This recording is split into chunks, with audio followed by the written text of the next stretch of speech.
PV അൻവറിനെ UDF കറിവേപ്പില പോലെ കളഞ്ഞെന്ന് മുഖ്യമന്ത്രി പിണറായി വിജയൻ. LDFന്റെ സ്ഥാനാർത്ഥിയെ പാർട്ടി രീതി അനുസരിച്ച് പ്രഖ്യാപിക്കും. അതോടെ വിവാദങ്ങളും തീരുമെന്നും പിണറായി വിജയൻ പറഞ്ഞു. നിലമ്പൂർ തെരഞ്ഞെടുപ്പ് സർക്കാരിന്റെ വിലയിരുത്തലാകും എന്നും അദ്ദേഹം പറഞ്ഞു.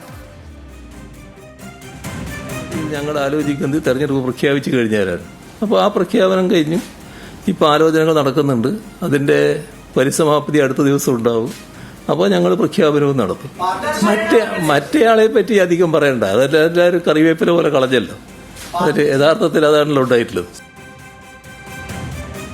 വന്യജീവി പ്രശ്നത്തിൽ തടസ്സം കേന്ദ്ര നിയമമെന്ന് പിണറായി വിജയൻ കുറ്റപ്പെടുത്തി.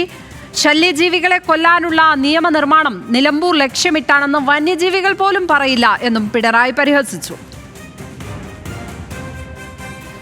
ഇപ്പോൾ കേന്ദ്ര സർക്കാരും നാഷണൽ ടൈഗർ കൺസർവേഷൻ അതോറിറ്റിയും പുറപ്പെടുവിച്ച ജനവാസ മേഖലയിൽ എത്തുന്ന കടുവകളെ എങ്ങനെ കൈകാര്യം ചെയ്യണമെന്ന നിർദ്ദേശങ്ങളും കാട്ടാനകളെ എങ്ങനെ കൈകാര്യം ചെയ്യണമെന്ന ഗൈഡ് ലൈൻസും തീർത്തും അപ്രായോഗികമായതാണ്. കടുവയുടെ ശീലം നോക്കി മനുഷ്യജീവനെ രക്ഷിക്കണമെന്നത്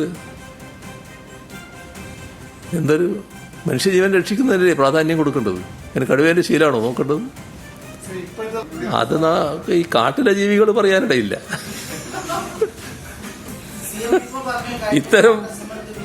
ഇത്തരം ഇതെല്ലാം നേരത്തെ വിശദീകരിച്ചാണ്. ഇത്തരം അപ്രായോഗിക വ്യവസ്ഥകളും മാർഗനിർദ്ദേശങ്ങളുമാണുള്ളത്. രാജ്ഭവനിൽ RSS നേതാക്കളെ പങ്കെടുപ്പിച്ച് പരിപാടി നടത്തിയതിനെ രൂക്ഷമായ ഭാഷയിൽ പിണറായി വിമർശിച്ചു. വിവരങ്ങളുമായി VS അനുരാഗ് ചേരുന്നു തിരുവനന്തപുരത്ത് നിന്ന്. അനുരാഗ്, വിവിധ വിഷയങ്ങൾ പരാമർശിച്ചുകൊണ്ടുള്ള ഒരു വാർത്താ സമ്മേളനമാണ് മുഖ്യമന്ത്രി നടത്തിയത്. അതിൽ കണ്ടെയ്നർ കപ്പൽ അപകടവുമായി ബന്ധപ്പെട്ട കാര്യങ്ങളിൽ തുടങ്ങി നിലമ്പൂർ അടക്കമുള്ള വിഷയങ്ങൾ അദ്ദേഹം പരാമർശിച്ചു. അതിൽ അൻവറിനെ കുറിച്ച് പറഞ്ഞതാണ് ഏറ്റവും വലിയ രാഷ്ട്രീയമായ പ്രസ്താവന എന്ന് തോന്നുന്നു, അല്ലേ?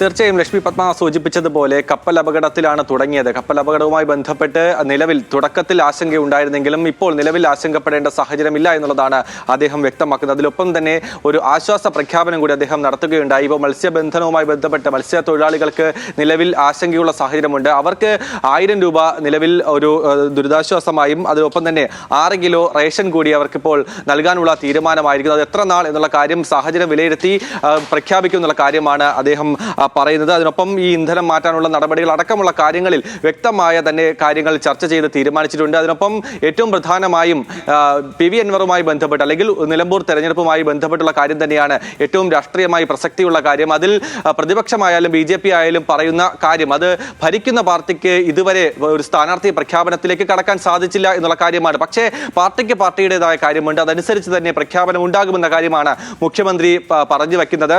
അതിനൊപ്പം PV അൻവറിനെ കറിവേപ്പില പോലെ തന്നെ കളഞ്ഞല്ലോ. അതിൽ 2 വശങ്ങളുണ്ട്. അത് CPM ആയാലും അല്ലെങ്കിൽ ഇടതുമുന്നണി ആയാലും അല്ലെങ്കിൽ UDF ആയാലും ഇപ്പോൾ കറിവേപ്പില പോലെ കളഞ്ഞല്ലോ എന്നുള്ള ദ്വയാർത്ഥമാണ് നമുക്ക് മനസ്സിലാക്കാൻ സാധിക്കുന്നത് എന്നുള്ളതാണ് കാര്യം.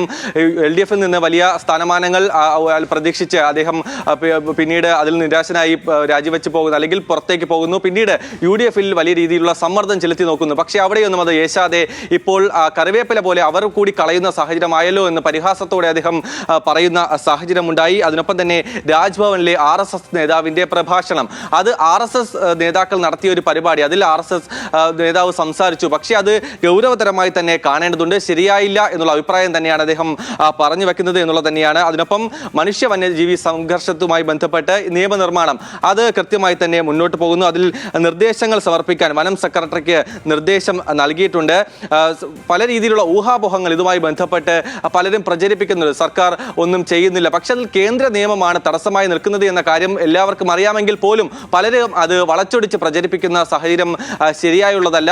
കേന്ദ്ര നിയമമാണ് ഇതിൽ തടസ്സമായി ഉള്ളത് എന്നുള്ള കാര്യമാണ് വസ്തുത. പക്ഷേ അതിനൊപ്പം തന്നെ അതിലൊരു രാഷ്ട്രീയ മറുപടി കൂടി ഉണ്ട്. കാരണം പ്രതിപക്ഷമടക്കം ഉന്നയിക്കുന്നത് നിലമ്പൂർ ഉപതെരഞ്ഞെടുപ്പുമായി ബന്ധപ്പെട്ട് അത് മുന്നിൽ കണ്ടാണ് ഈ നിയമനിർമ്മാണത്തിന് പൊടുന്നനെ ഇവർ ഇറങ്ങി പുറപ്പെട്ടത് എന്നുള്ള രാഷ്ട്രീയ ആരോപണം ഉന്നയിക്കുന്നുണ്ട്. പക്ഷേ അത് വന്യജീവികൾ പോലും അങ്ങനെ ഒരു ആരോപണം ഉന്നയിക്കില്ല എന്നുള്ള പരിഹാസം കൂടി പ്രതിപക്ഷത്തിന് അദ്ദേഹം പറഞ്ഞു വെക്കുന്നുണ്ട്. അങ്ങനെ വിവിധ വിഷയങ്ങൾ ഇപ്പോൾ കേരളം നേരിട്ടുകൊണ്ടിരിക്കുന്ന വിവിധ വിഷയങ്ങളിലും അതുപോലെ തന്നെ രാഷ്ട്രീയ വിഷയങ്ങളിലുമുള്ള പ്രതികരണമാണ് അദ്ദേഹം പറഞ്ഞു വെക്കുന്നത്.